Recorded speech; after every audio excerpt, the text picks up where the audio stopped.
કોઈએ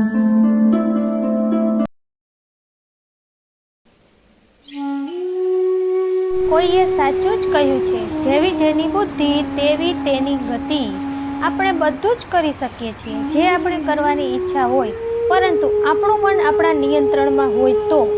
મન મનુષ્યના શરીરનો તે હિસ્સો છે જે દેખાતો તો નથી પણ ખૂબ જ શક્તિશાળી છે. ભગવાન શ્રી કૃષ્ણએ પણ કહ્યું છે, જો મન તારો સ્વામી છે તો તું તેને આધીન છો, તો તે તને માયાના બંધનમાં પકડી રાખશે.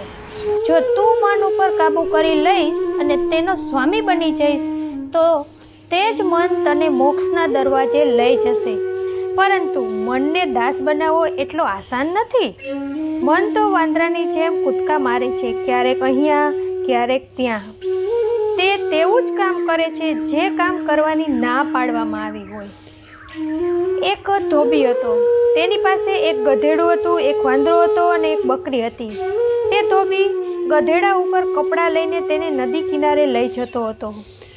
તે વાંદરો અને બકરીને ઘરે મૂકી જતો હતો. જેવો ધોબી બહાર નીકળે તરત જ વાંદરો પોતાની દોરી ખોલીને કૂદકા મારવા લાગતો, સામાન ગમે તેમ ફેંકવા લાગતો, જે કંઈ ઘરમાં ખાવાનું રાખ્યું હોય તે બધું ખાઈ જતો અને ધોબી ના આવતા પહેલાં બકરીની દોરી ખોલીને પોતાને પોતાની દોરીમાં બાંધી લેતો. જ્યારે ધોબી ઘરે આવતો ત્યારે ઘરની બહાર જોઈને બકરીને માર પડતો.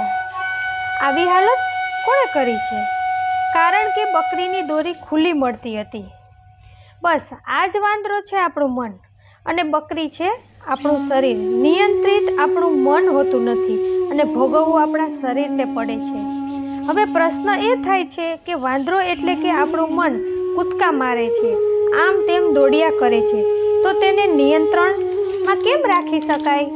કેવી રીતે રોકી શકાય આપણા વિચારોને કે જે વારંવાર મનને આમ તેમ દોડાવે છે, વારંવાર આપણા મનમાં આવે છે? આપણા મનમાં એક દિવસમાં 60,000 થી 80,000 વિચારો આવે છે અને જો તેને ધ્યાનથી જોઈએ તો તેમાંથી વધારેમાં વધારે વિચાર નકારાત્મક અને નકામા હોય છે, લગભગ 90% વિચારો. આને કેવી રીતે રોકીએ? તેને રોકી શકાશે? સામાન્ય રીતે વિચારીએ તો મનમાં આવતા વિચારોને આપણે રોકી શકતા નથી, કારણ કે મનમાં વિચારોનું આવવું સ્વાભાવિક છે. જેવી રીતે શરીરમાં લોહી ફરે છે અને બાકીની પ્રક્રિયા થાય છે, તેવી રીતે મનમાં વિચાર આવે છે. પરંતુ આપણે વિચારને નિયંત્રિત જરૂર કરી શકીશું. જો વિચાર નિયંત્રિત થશે તો મન આપોઆપ શાંત થઈ જશે. આવું શક્ય છે અભ્યાસથી. આપણે વિચારોને જોવા પડશે. મનને પોતાનાથી અલગ કરીને વિચારોને જોવા, મનથી દૂર જઈને. હવે તમે વિચારતા હશો કે મનને પોતાનાથી અલગ કેમ કરવું? ખરેખર તો મન તો આપણે જ છીએ. ભગવાન શ્રી કૃષ્ણએ ગીતામાં કહ્યું છે, આપણું શરીર એક રથ જેવું છે. આપણી ઇન્દ્રિયો તે રથના ઘોડા જેવી છે અને તે રથને ચલાવનાર છે આપણું મન અને તે રથનો સ્વામી છે આપણે. આપણે મતલબ આત્મા. અર્થાત આત્મા અને મન અલગ અલગ છે. આપણા મનથી ગમે ત્યારે દૂર રહી શકીશું અને તેને નિયંત્રિત કરી શકીશું. તેને આપણે એક ઉદાહરણથી સમજીએ. આપણે એક વખત ભારે ટ્રાફિકમાં ફસાઈ જઈએ છીએ. આજુબાજુમાં બધે જ ગાડીઓ દેખાય છે. આપણી આગળ અને પાછળ એટલું ટ્રાફિક છે કે તે કેટલા સમય પછી દૂર થશે તેનો અંદાજો પણ કરી શકતા નથી.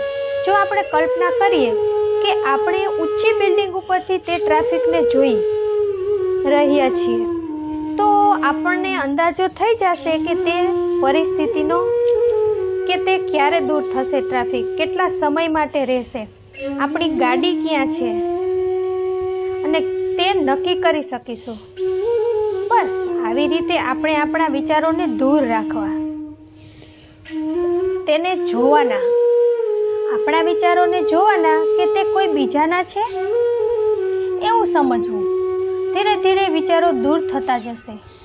હવે તમે વિચારતા હશો કે જોવાથી વિચાર દૂર કેમ થશે?